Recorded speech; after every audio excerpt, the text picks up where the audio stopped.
نہ کر دی۔ اسی غزوے سے واپسی کے دوران میں ایک واقعہ ایسا پیش آیا کہ ایک جگہ پہ جو قافلہ ہے اس کا صبح کے وقت میں قیام ہوا راستے میں، تو اس میں حضور اکرم صلی اللہ علیہ وسلم کی مائیت میں حضرت ام المومنین حضرت عائشہ بنت ابی بکر رضی اللہ عنہ تھی۔ تو ان کی عمر چھوٹی تھی، تقریباً ان کو 12-13 سال کی عمر تھی، تو ان کو ہودج میں، جو کہ اونٹ کے اوپر جو پکڑ کے یعنی 3-4 لوگ جو ہے ہودج کو رکھ دیتے تھے، پھر اونٹ جو وہ چلتا تھا، تو ہودج کے اندر وہ سفر کر رہی تھی۔ تو ایک جگہ صبح کے وقت میں جب اس قافلے کا قیام ہوا تو ان کا جو ہودج تھا اس کو اتار کے اونٹ سے انہوں نے نیچے رکھا، جو اس بات پہ مقرر تھے جو لوگ 3-4 لوگ، تو انہوں نے ہودج کو نیچے رکھ کے اور جو ہٹ گئے، اور پھر آپ جو ہے وہ ضرورت کے لیے جنگل کے اندر تشریف لے گئے۔ اس دوران میں ان کے گلے میں ہار تھا جو نے اپنی بہن سے جو ہے عاریتاً لے کے جو پہنا ہوا تھا، تو جب واپس آنے لگی تو وہ ہار جو ہے گر گیا، تو یہ واپس آ گئیں قافلے میں، لیکن جب ان کو ہار کی یاد آئی کہ ہار تو میرے گلے میں نہیں ہے، تو دوبارہ جو ہے وہ چلی گئیں اس ہار کی تلاش میں، اس دوبارہ جانے کا کسی کو پتہ نہ چلا۔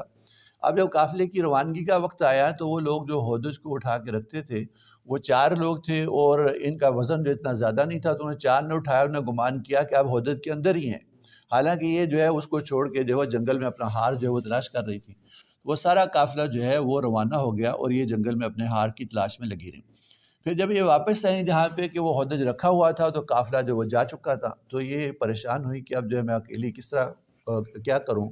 تو پھر اللہ پہ توکل کر کے وہیں پہ جو ہے وہ لیٹ گئی، اور جو لیٹی تھی تو ان کو جو ہے وہ نیند آ گئی، اس کے اندر جو ہے وہ سو گئی۔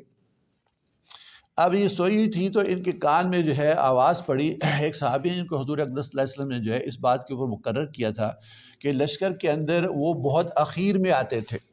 اور کوئی جو گرا پڑا جو سامان ہوتا تھا لشکر کا اس کو وہ اکٹھا کرتے تھے، تو اس یعنی یہ ڈیوٹی ان کی تھی۔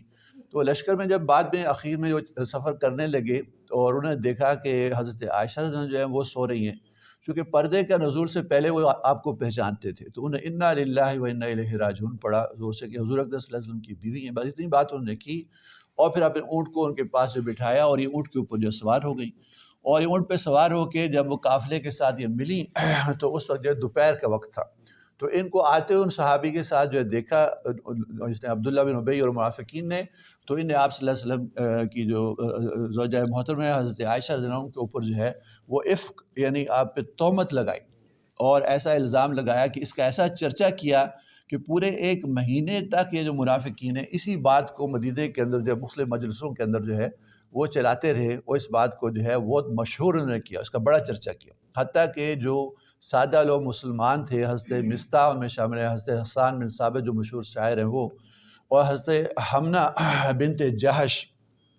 وہ بھی 3 لوگ وہ بھی ان کے بہکانے کے اندر آگے، یعنی اس تہمت کے اندر وہ بھی شامل ہو گئے۔ تو حضرت عائشہ رضی اللہ عنہا جب اس سے واپس ہوئیں اپنے گھر پہنچیں تو وہ بیمار ہو گئیں، اور تقریباً 1 مہینے تک جو بیمار رہیں۔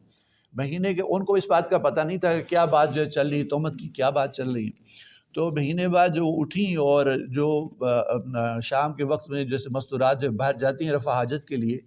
تو یہ باہر عورتوں کے ساتھ نکلیں تو حضرت مصطح کی جو والدہ تھیں ان کے پیر کے اندر جو ہے چادر جو ہے وہ لپٹ گئی، جس کی وجہ سے وہ گر گئیں۔ تو انہوں نے اپنے بیٹے مصطح کو جو کہ بدری صحابی ہیں ان کو بددعا دی کہ ہلاک ہو مصطح، اس کا برا ہو۔ تو حضرت عائشہ نے ان کو ٹوکا کہ تم مصطح کو بددعا نہ دو، تو بدری ہے اور تمہارا بیٹا ہے۔ تو انہوں نے کہا کہ آپ جانتی بھی ہو کہ مصطح جو ہے کیا کر رہا ہے، وہ جو تمہارے اوپر جو ہے تہمت کا چرچا کر رہا ہے، اور وہ عبداللہ بن ابی اور منافقوں کے ساتھ مل کے وہ تمہارے اوپر تہمت کو لوگوں کے اندر جو پھیلا رہا ہے۔ اب اس بات کا جب ان کو خبر ہوئی اور یہ گھر کے اندر تشریف لائیں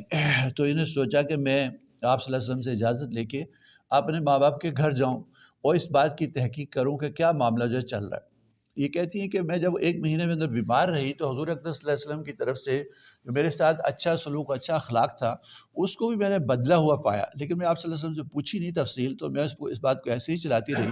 لیکن اب جب مجھے پتہ چلا اور میں آپ صلی اللہ علیہ وسلم سے اجازت لی اپنے ماں باپ کے گھر جانے کے لیے،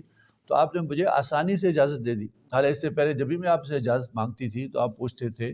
کہ تم جو آج نہ جاؤ، کل چلی جاؤ، کم تو واپس آؤ گی، تو جانے کے اندر جو آپ صلی اللہ علیہ وسلم مجھے آسانی سے نہیں جانے دیتے تھے پیار اور محبت کی وجہ سے۔ لیکن اب میں نے آپ سے اجازت چاہی تو آپ نے مجھے کہا کہ ٹھیک ہے تم چلی جاؤ۔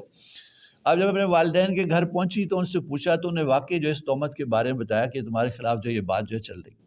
تو اس بات کے اوپر جو ہے پورے 2 دن جو ہے 2 راتیں جو ہے روتی نہیں اور نہ سوئیں اور نہ کچھ کھایا پیا، کہ پھر حضور اکرم صلی اللہ علیہ وسلم خود جو ہے حضرت ابوبکر صدیق رضی اللہ عنہ کے گھر آئے اور ان سے مخاطب کر کے کہا کہ اے عائشہ، اگر تم جو ہے اس تہمت کے اندر جو ہے وہ تم سے کوئی غلطی ہوئی ہے تو جس سے کوئی غلطی ہو جائے اس کو توبہ کر لینی چاہیے، اللہ تعالیٰ اس کو معاف کر دیتے ہیں، اور اگر تم سے کوئی ایسی بات نہیں ہوئی تو تم اس بات کا جو ہے اظہار کرو کہ تم جو ہے تمہارے اوپر جو تہمت ہے وہ جھوٹی تہمت ہے۔ تو اس نے حضرت عائشہ رضی اللہ عنہا نے اپنے والد حضرت ابوبکر صدیق رضی اللہ عنہ کی طرف اشارہ کیا کہ آپ اس کا جواب دیں، تو ان کو سمجھ میں نہ آیا کہ میں کیا جواب دوں۔ پھر اپنی والدہ کی طرف اشارہ کیا تو وہ بھی خاموش رہی، اور پھر یہ خود ہی حضور اقدس صلی اللہ علیہ وسلم کی طرف جو متوجہ ہوئی اور عرض کیا کہ یا رسول اللہ صلی اللہ علیہ وسلم، یہ تہمت جو ہے اس کا ایسا چرچا ہو چکا ہے کہ اس کا خیال اور اس کا جو یقین ہے آپ لوگوں کے دل کے اندر جو ہے بیٹھ گیا ہے۔ اب اگر میں اس کا انکار کروں گی تو آپ لوگ اس کو مانو گے نہیں، اور اگر میں جو اس کا اقرار کر لوں گی تو یہ بات تو واقعہ ہوئی ہی نہیں، تو اب یہ اپنا معاملہ جو ہے میں اس بات پہ صبر کرتی ہوں، اپنا معاملہ جو اللہ پہ چھوڑتی ہوں، اور اللہ کی طرف جو میں ایسی ہی امید رکھتی ہوں کہ لوگ میرے بارے میں جو بات کہہ رہے ہیں وہ اللہ اس کا فیصلہ کرے گا، جیسے کہ حضرت یعقوب علیہ السلام نے جب ان کے اوپر جو غم آیا تو انہیں اس بات کا جو ہے فیصلہ کیا، جب ان کے بیٹوں نے حضرت یوسف علیہ السلام کو جو ہے وہ قتل کرنے کے بارے میں جو ہے ان سے بتایا، تو انہوں نے کہا کہ میں اس بات پہ صبر کروں گا، اور جو تم جو ہے بات جو ہے گھڑ کے بیان کر رہے ہو اس کا فیصلہ اللہ تعالیٰ ہی کرے گا، تو میں یہ فیصلہ جو اللہ پہ چھوڑتی ہوں۔ تو کہتی ایک تو میں رو رہی تھی صبح و شام، اور پھر جو میرے ایک دم جو آنسو جو تھم گئے اور میں جو ہے وہ ایک طرف ہو کے جو لیٹی، تو حضور اقدس صلی اللہ علیہ وسلم ہمارے گھر میں ہی تھے کہ اللہ تعالیٰ کی طرف سے جو ہے وہ برات کی جو وحی ہے اس کا نزول ہوا، اور سورہ النور کی جو 10 آیتیں ہیں 11ویں آیت سے لے کے 20ویں آیت تک، یہ حضرت عائشہ رضی اللہ عنہا کی برات جو اللہ تعالیٰ نے جو ہے نازل فرمائی، اور ان مسلمانوں کو جو سخت ڈانٹا گیا جو کہ آپ کے یعنی جو عفق کے اندر جو منافقین کے اندر جو ہے وہ شامل تھے، آپ پہ تہمت لگانے میں اس کو مشہور کر رہے ہیں۔ تو ایک تو تہمت لگی حضرت یوسف علیہ السلام پہ، تو ان کی